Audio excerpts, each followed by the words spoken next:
नमस्कार। RPSC first grade history का result आज जारी हो गया है। इस वीडियो में हम हिस्ट्री के रिजल्ट की डिटेल से एनालिसिस करेंगे। वीडियो में आप एंड तक बने रहें। आरपीएससी ने आज हिस्ट्री फर्स्ट ग्रेड का रिजल्ट जारी कर दिया है। ये उन कैंडिडेट की रोल नंबर की लिस्ट है जिनका प्रोविजनल लिस्ट में सिलेक्शन हुआ है। यदि आपने रिजल्ट चेक कर लिया है और आपका सिलेक्शन हुआ है तो आपको मेरी तरफ से अग्रिम शुभकामनाएं। और यदि आपने रिजल्ट चेक नहीं किया है तो आपको रोल नंबर की लिस्ट आपको मेरे Telegram channel chemistry bye Sushil Kumar Jangid पर मिल जाएगी, जहां पर जाकर आप अपना रिजल्ट चेक कर सकते हैं। ये उन कैंडिडेट की रोल नंबर लिस्ट है जिनका प्रोविजनल लिस्ट में सिलेक्शन हुआ है। सबसे पहले हम कट ऑफ की बात करते हैं। तो ये हिस्ट्री रिजल्ट की कट ऑफ है। जनरल की अगर बात करें तो जनरल में कट ऑफ रही है 228.73 नंबर। इसमें सेकंड जो कैटेगरी है उसमें रहा है 218.91, जबकि विडो और डाइवोर्सल कैटेगरी में इस बार सिलेक्शन नहीं हुआ है। जबकि डाइवोर्सल में ये अच्छी बात है कि हिस्ट्री में डाइवोर्सल कैटेगरी में जिन्होंने भी मिनिमम 40% नंबर लाए हैं उनका सभी का सिलेक्शन हुआ है। एससी की बात करें तो एससी में जनरल कैटेगरी में कट ऑफ रही है 178.95, कम रही है। जबकि विडो कैटेगरी में इस बार कैंडिडेट मिनिमम 40% मार्क्स नहीं ला पाए, इसलिए इसकी सीटें खाली है। जबकि डाइवोर्सल में सभी का सिलेक्शन हुआ है, यानी जिन्होंने 40% मार्क अर्जित किए हैं उनका सिलेक्शन हुआ है।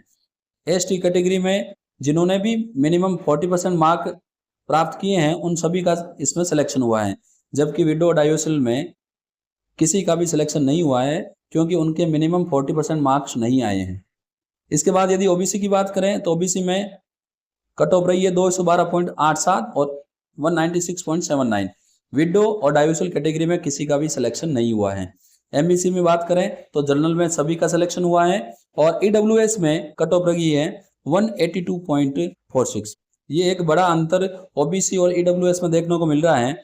जहां जनरल ओबीसी का कट ऑफ रही है 212, वही जनरल ईडब्ल्यूएस की कट ऑफ रही है 182, यानी अप्रोक्सीमेट 40 नंबर का डिफरेंस इसमें रहा है।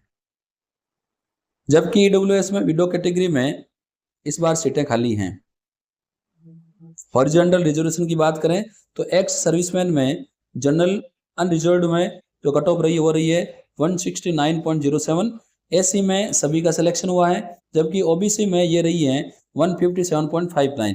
ईडब्ल्यूएस में ये रही है सभी का सिलेक्शन इसमें हुआ है। जबकि फिजिकल हैंडीकैप्ड हैं इसमें ज्यादातर में सिलेक्शन नहीं हुआ है। जबकि बी और एलवी कैटेगरी में already available in respective category, यानी रेस्पेक्टिव कैटेगरी में ऑलरेडी जो सीटें हैं वो अवेलेबल हैं। यहाँ पर पी का जो नंबर है वो पी का मतलब है प्रोविजनल लिस्ट से संबंधित है और ऑल का मतलब है ऐसे कैंडिडेट जिन्होंने मिनिमम 40% मार्क्स दोनों पेपर में प्राप्त किए हैं उन सभी का सिलेक्शन हुआ है। और नॉट एप्लीकेबल जो है इसका मतलब है उस कैटेगरी में कोई भी कैंडिडेट ऐसा नहीं है जिनके मिनिमम दोनों पेपर में 40% मार्क्स आए हों।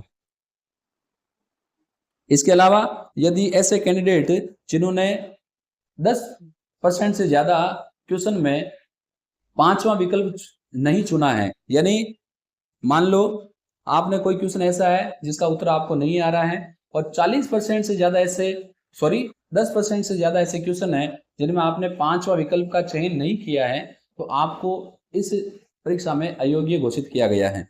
तो ऐसे 140 अभ्यर्थी हैं जिन्होंने 10% से अधिक प्रश्नों में पांचवा विकल्प या अन्य विकल्प सिलेक्ट नहीं किया है। ऐसे 140 अभ्यर्थियों को अयोग्य घोषित किया गया है, जिनके रोल नंबर आपको आरपीएससी की वेबसाइट पर मिल जाएंगे। यदि आपको नहीं मिल रहे हैं तो आप मेरे chemistry bye Sushil Kumar Jangid Telegram channel पर जाकर वहां देख सकते हैं। तो ये एक बड़ा कारण बन रहा है कि 140 कैंडिडेट ऐसे हैं जिन्होंने 10% से ज्यादा क्वेश्चन में कोई भी विकल्प नहीं भरा है। यदि आपको किसी क्वेश्चन का आंसर नहीं आ रहा है तो आपको पांचवा विकल्प भरना है अनुत्तरित प्रश्न का। और ऐसे कैंडिडेट जिन्होंने नहीं भरा है, ये 140 कैंडिडेट हैं, हो सकता है कि उनको अगर यदि उन्होंने पांचवा विकल्प भर दिया तो हो सकता है उनका सिलेक्शन हो जाता है। लेकिन क्योंकि उन्होंने 10% से ज़्यादा क्वेश्चन में 5वां विकल्प नहीं भरा है तो उनको अयोग्य घोषित कर दिया है। तो बाद में पछतावा नहीं हो। यदि आपका सिलेक्शन नहीं हुआ है तो आप आगामी भर्तियों की तैयारी करें, आने वाले समय में अच्छी पोस्टें आएगी, हताश नहीं हो। और जिनका सिलेक्शन हो गया है उनको मेरी तरफ से अग्रिम शुभकामनाएं। अब इसके बाद आपको क्या करना है, यदि आपका प्रोविजन लिस्ट में नंबर आ गया है तो आपको क्या करना है, SSO ID के थ्रू लॉगिन करके रिक्रूटमेंट पोर्टल पर जाना है। फिर उसमें माई रिक्रूटमेंट में डिटेल फॉर्म कम स्क्रूटनी में जाकर अप्लाई नाउ का चयन करते हुए आपको अपना आवेदन पत्र डिटेल में भरना है। और डिटेल में भरने के बाद अब डिटेल में भरने की डेट आपको 16 से 22 अगस्त तक दी जाएगी। इसमें आपके लिंक ओपन रखा जाएगा। डिटेल में फॉर्म भरने के बाद आपको 2 फॉर्म सेट बनाने हैं। 2 फॉर्म सेट में सारे डॉक्यूमेंट लगे होने चाहिए और हर एक डॉक्यूमेंट जो है उसमें जो फोटोकॉपी है डॉक्यूमेंट की वो आपको सेल्फ अटेस्टेड करनी है। ये यहाँ पर मेंशन है।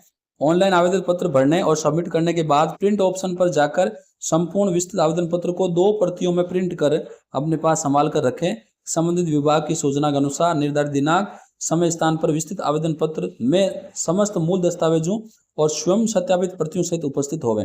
और जब आपको बुलाया जाएगा तब आपका डॉक्यूमेंट वेरिफिकेशन किया जाएगा।